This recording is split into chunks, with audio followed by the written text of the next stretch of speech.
So the last bit of introduction here is essentially an overview of some of the case study apps that we'll be looking at throughout the rest of the semester. And I want to give you the big picture view because we're going to be doing a lot of analysis and walkthrough of this source code to give you a much better feeling for not just the concepts of parallel functional programming, but also how these concepts can be applied in practice.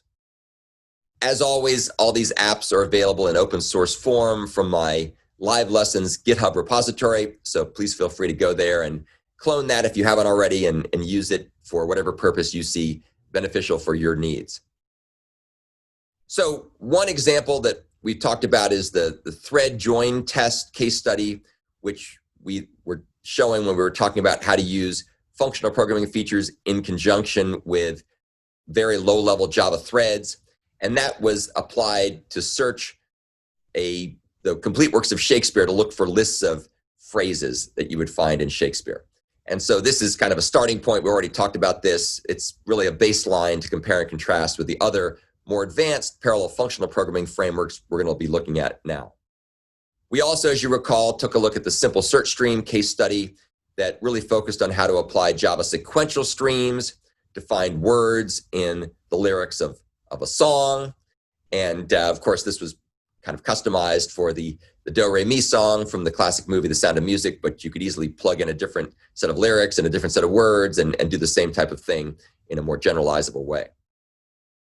We also started looking at the StreamGang case study, which applied the sequential and parallel streams, plus a whole bunch of other stuff to search for phrases in the complete works of William Shakespeare. This is a much more powerful framework, and it'll also give us a chance to do very nice apples-to-apples comparisons between different mechanisms for doing concurrent and parallel processing within Java.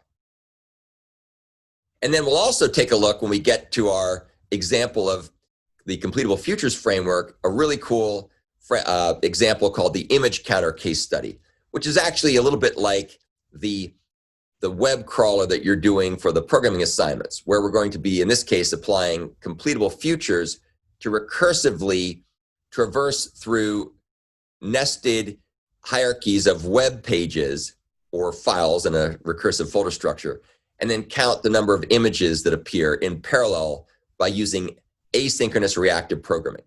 And we're actually going to take a look at a couple of different variants of this. We're going to do a completable futures version of this.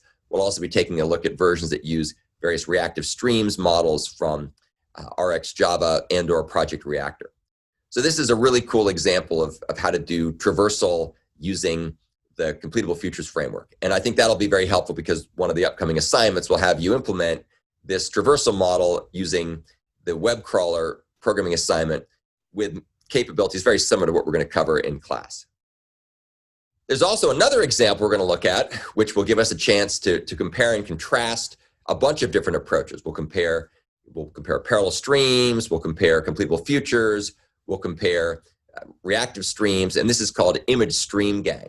And the ImageStreamGang is yet another customization of the StreamGang framework that shows how Java streams and completable futures can be used in isolation or together in order to download, filter, store, and display images in parallel. So this is also a little bit like your web crawler app, although it's not quite as recursive as your web crawler app. But it's really cool, and it gives us another way to do apples-to-apples comparisons between the structure and functionality and performance of different parallel streams and parallelism models in Java.